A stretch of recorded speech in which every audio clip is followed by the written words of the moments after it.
Programang ito ay rated SPG. Striktong patnubay at gabay ng magulang ang kailangan. Maaaring may masiselang tema, lengguwahe, karahasan, sexual, horror o droga na hindi angkop sa mga bata.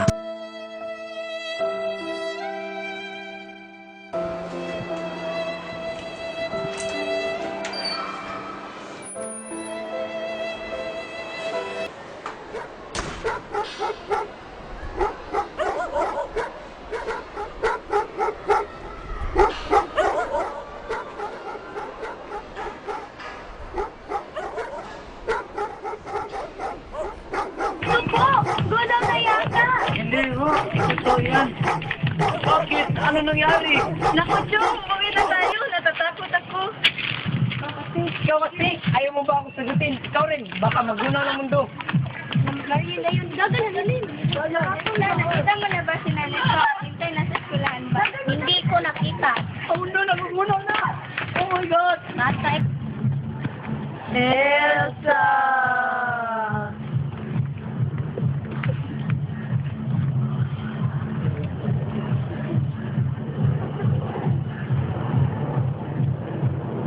Munting kumubot ang lupay na tatagod na agad silang baka gunaw. Kung bakit naman naniniwala pa rin silang ang lugar na ito ay sinumpa.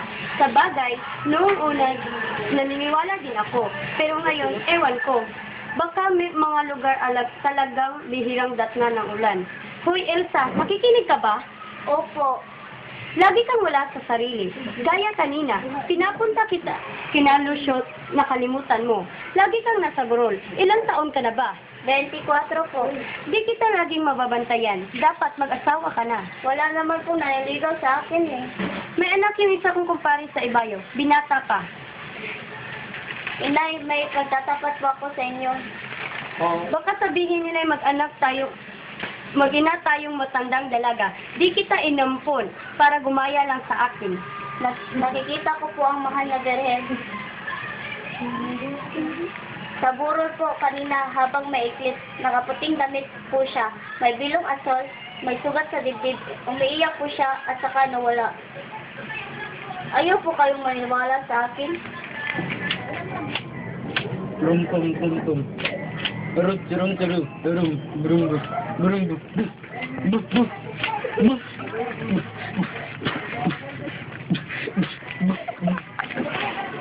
Talagang matigas ang espiritu. Kailangan pa natin maghintay ng ilang araw. Saka nyo na ibalik sa akin. Kaya pala natin siyang matilimutin ngayon.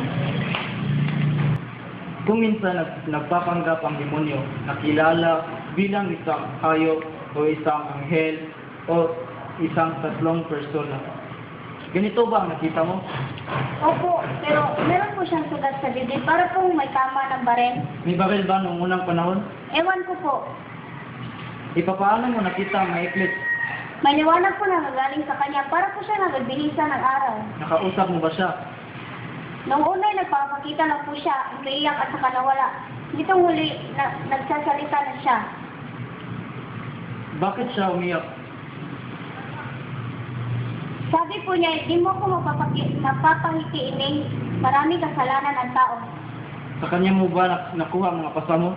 Ewan ko po, pero sabi niya, kung magpapakabait lang daw lahat ng tao ay mawawala ang sumpa. Naniniwala ka na sinumpa ang baryong ito? Iyon po ang kwento ng matatanda. At ang sabi din po niya, darating po daw po ang araw na lalapit lahat ng may sakit sa akin at magagamot daw po ako. Hindi lang po sugat ng katawan, kundi sagot ng mga kaluluwa. Lagi kang tinutukso ng mga tao dito bilang tutok sa buhok. At noong araw na nakita mo ang Berhen, ay nakagalitan daw ni Mrs. Alba. Lagi naman po niya ginagawa yun eh.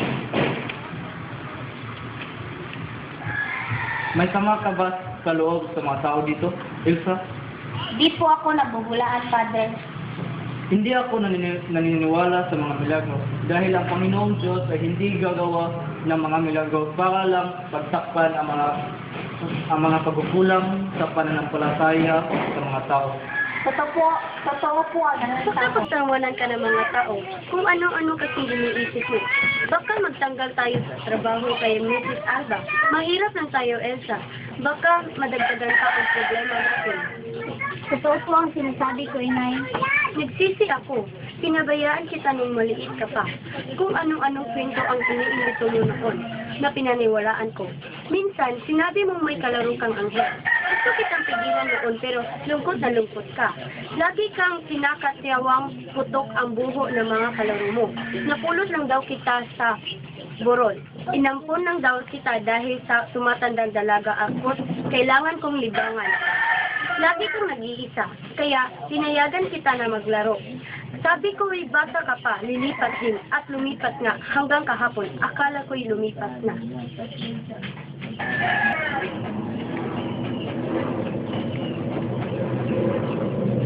Nasa ka na ba, Elsa? Elsa! Baka po nasa burol. Saan natin? Mariusip! Baldo! Bakit? Baldo! Yung kaibigan mo taga Manila, yung tinignan ni Elsa, nawala na raw sakit niya, tumaling na raw siya.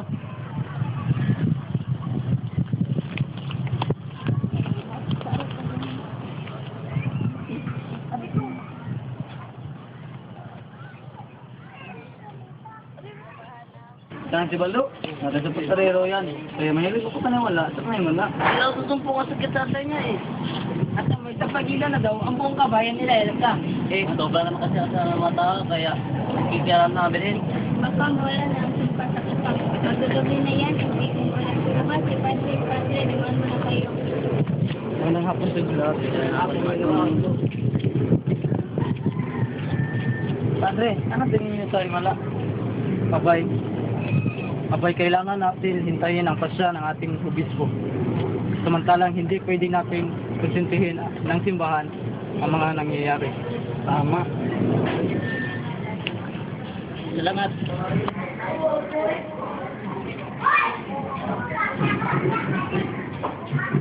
Kasi pala sa'yo. Ulit yan ang pinsan ko nagmamagod.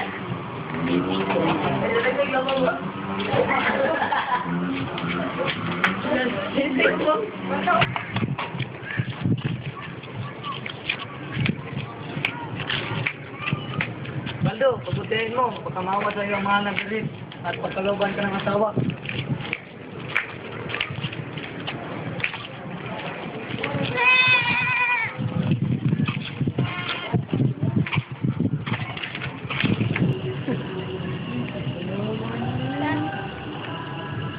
Baka dito.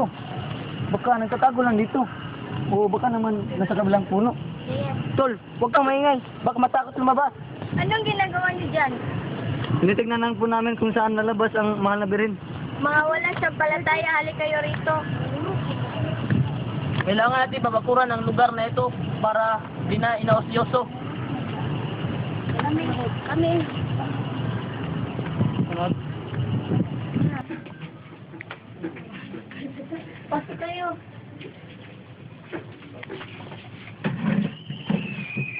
Ano nararamdaman niyo? Nahipitan ako sa ugat sa leg.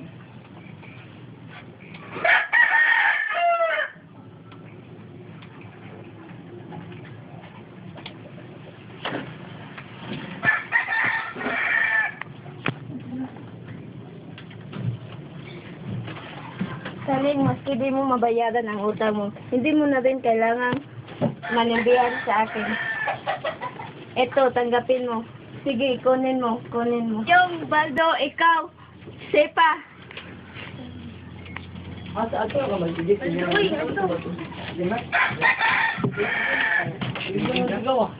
Kailangan mag-organisa tayo at magiging trabaho natin ang tulungan at bantayan si Elsa. Madaming nagpapanggap yan. Pero alagad sila ng mga demonyo. Kagaya niyan si Igmeng Bogaw.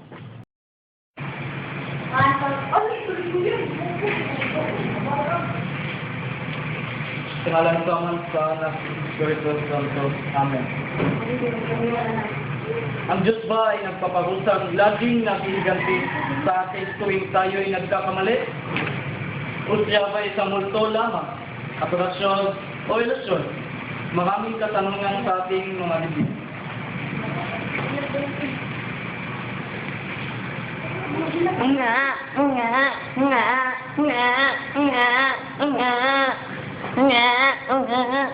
Ano ang mangyayari kung magiging napakadali ang mga himala? Magugulo ang kainsan, maski sino ay maaaring magsabi, turo siya ng ating Panginoong Diyos. Salit na magbubukas ng ating mga mata, ang rehiyon ay magsisilbing taga-bulan. Huwag pilo, nagtakot ako. Ba't niya natakot? Ako lang to. Di ba mahal mo ako? Siyang napapalit na tayo. Alam mo naman gusto ko malinis ako bago tayo kasal. Yun lang ang maibigay ko sa'yo. Ngayon mo na ibigay, Siyong. Ba't ako pa ang nagustuhan mo? Marami ka namang girlfriend ah. Wala naman eh. Sige na, Siyong. Huwag! Talaga namang marami kang girlfriend ah. Pati nga si Elsa niligawan mo nun. Lahat ng babae kaya kong gawan. Pero si Elsa, hindi. Bakit? Ewan ko, parang hindi siya babae. Parang hindi siya tao. Kailan ba tayo magpapakasal? Nakausap ko na si Elsa, Pilo. Lahat ba ang gagawin mo? Ikinikonsulta mo pa kay Elsa? Alam niya ang lahat. Ano siya? Salamangkero? Natatakot akong pakasal, Pilo. Baka di ko mabigay sa'yo ang gusto mo. Tuturuan kita.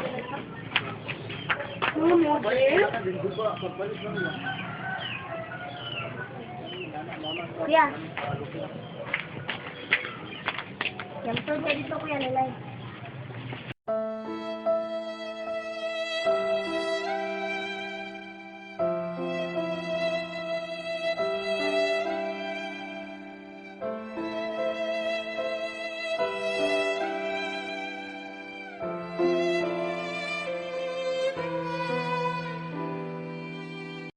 Con los terroristas.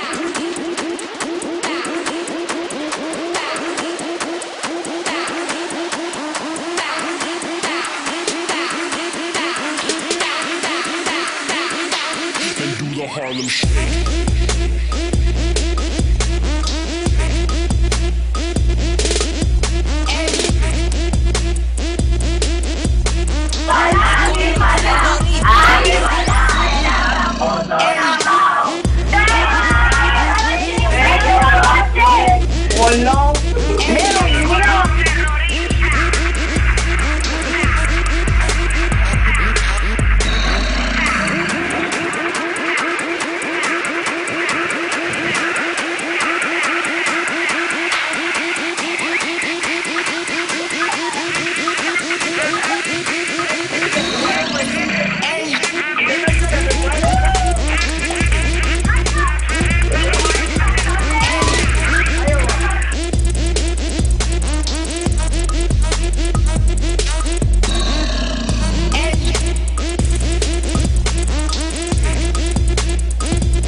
The Harlem Shake.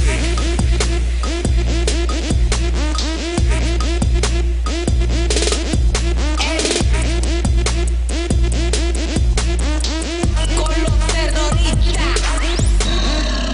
Ey.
Harlem Shake.